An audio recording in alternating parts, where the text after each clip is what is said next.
A dying soldier invented Ferrari. This is how he did it.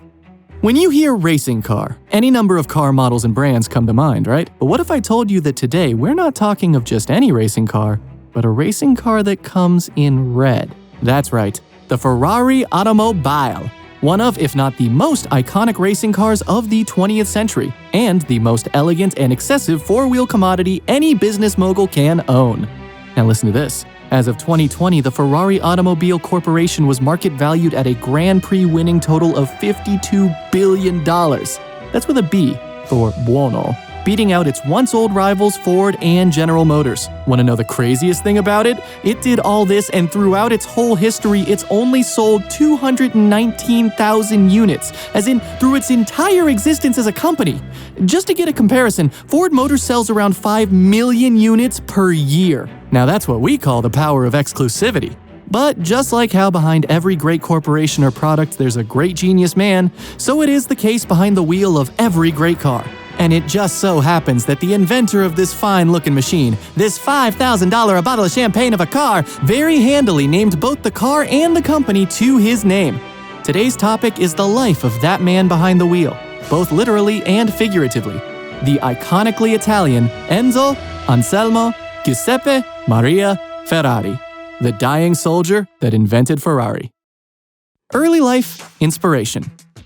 Enzo Ferrari was the motor racing driver and entrepreneur who would later be known all over Italy as Il Commendatore, the commander, or Il Drache, the dragon, and in his final years often referred to as Il Ingegnere, the engineer, or Il Grande Vecchio, the great old man, which is to say not only the inventor of awesome cars, but also the recipient of the greatest nicknames. But he wasn't always the Italian dragon. Like many a genius, the early 20th century Europe Signore Ferrari had the humblest of beginnings.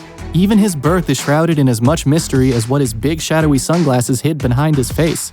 Or we should say rather, miscommunication. Enzo Ferrari was said to have been born on the 18th of February 1898 in Modena, Italy, and that his birth was recorded on the 20th of February because a heavy snowstorm had prevented his father from reporting the birth at a local registry office. Matter of fact is, his birth certificate states he was born on the 20th of February 1898, while the birth registration took place on the 24th of February 1898 and was reported by the midwife. A mystery even at birth. What we do know for sure is that he was the younger of two children to Alfredo Ferrari, and Alfredo Sr. was the son of a grocer from Carpi, and started a workshop fabricating metal parts at the family home. Enzo grew up with little formal education and was encouraged to work in the family business from a young age, which is probably the first place where he got his almost instinctive knack and understanding of how to shape metals and other materials to become more lightweight, malleable, and eventually aerodynamic.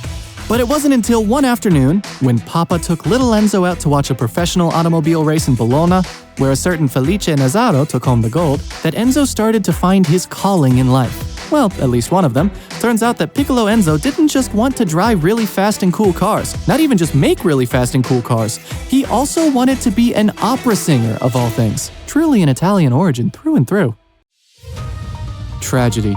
Racing to the top. Tragedy would eventually strike both Enzo's family and the whole of Europe in the form of not just World War I, but also the infamous and deadly Spanish flu. During World War I, Enzo served in the 3rd Mountain Artillery Regiment of the Italian Army, shoeing mules, ironically. During his service, though, his father Alfredo and his older brother Alfredo Jr. tragically died in 1916 as a result of widespread flu outbreak.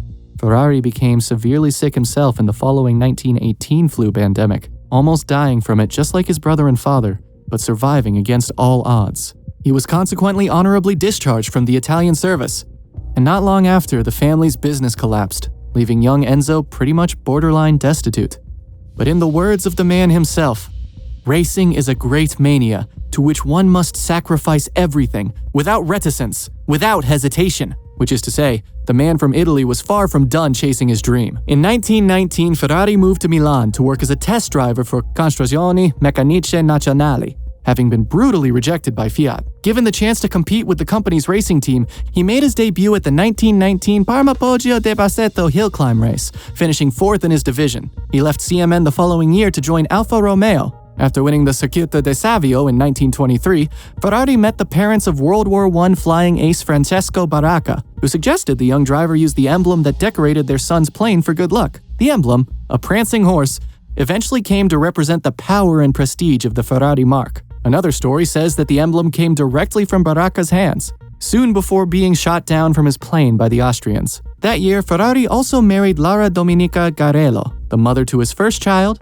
Dino. Said to be always unwilling to damage an engine by pushing it to its limits, an early glimpse to his hard-headed competitiveness and work ethic, Ferrari nonetheless won his share of races and was honored by his country for his sporting achievements. In 1929, he pulled together his own team of drivers and engineers for his Scuderia Ferrari stable. Comprised mainly of Alfa Romeos, the Scuderia soon became the official racing arm of the automaker. Ferrari competed in his final race in August 1931, and became a father with the birth of his beloved son Dino in January 1932. Although he scored a huge victory with one of his cars at the 1935 German Grand Prix, he had to close his Scuderia in 1937 when Alfa Romeo reclaimed its racing division. He left the company for good in September of 1939, with the stipulation that he could not use the Ferrari name in association with racing or cars for at least 4 years. The finest Italian machine ever invented. Again, no one can put Enzo's Ferrari philosophy about building a sweet set of wheels better than Il Commendatore himself. A car maker need be neither an engineer nor a technician. He must be someone who loves his passion for cars, and he must be someone who knows a lot about human beings. His job is to harmonize the ambitions of his collaborators. This philosophy would of course seep into his work ethic. As Ferrari built and advanced his business, gaining allies and rivals of the like, he began to form a reputation as an iron-willed and iron-fisted boss who expected nothing but the utmost excellence and effectiveness from each one of his technicians and employees. Perfection, after all, was always the goal of any good artigiano, and perfection, needless to say, would eventually be obtained. But before that, though, without even being allowed to use his name, Ferrari would have to leave Alfa Romeo in the dust.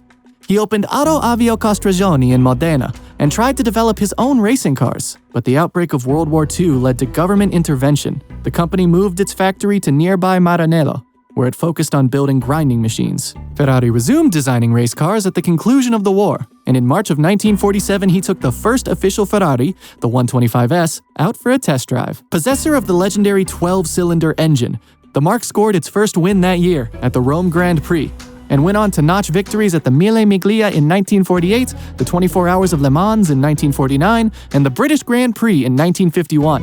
In 1952 and 1953, Ferrari driver Alberto Ascari won the World Racing Championship. Around this time, the company also began producing cars for road use, with the rich and famous lining up for a chance to purchase one of these dazzling vehicles.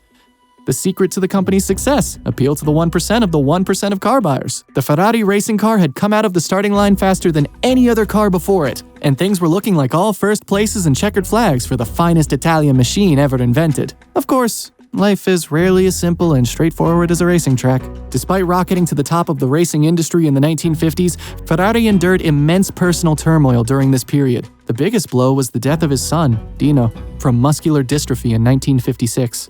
A devastating loss that turned him into a recluse. In addition, 6 of his drivers were killed between 1955 and 1965, and he was even tried for manslaughter and acquitted after one of his cars careened into the roadside crowd at the 1957 Mille Miglia and killed 9 spectators. Ferrari lost the services of several top engineers and executives in the Hallis Revolt of 1961, reportedly after a dust-up over the intruding presence of his wife. 2 years later, he engaged in serious talks with the Ford Motor Company about merging their operations, before pulling out at the last minute due to concerns over a loss of control. He eventually did cede some control of the company in 1969, when financial issues prompted him to sell a 50% stake to Fiat. The legacy.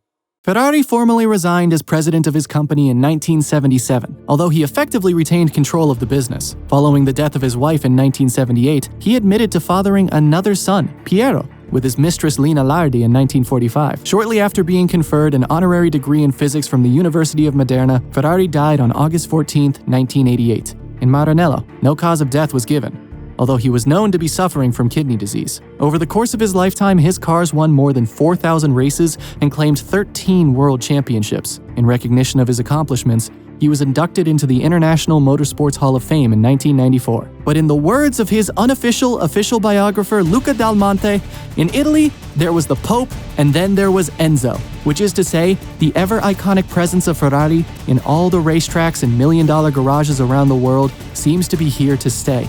at least for a century. But what do you think? Is Ferrari really the ultimate word in high-end luxury racing motors? Are there any competitors vying for that coveted first place? Leave a like and a comment, and we'll read all about it. Till next time!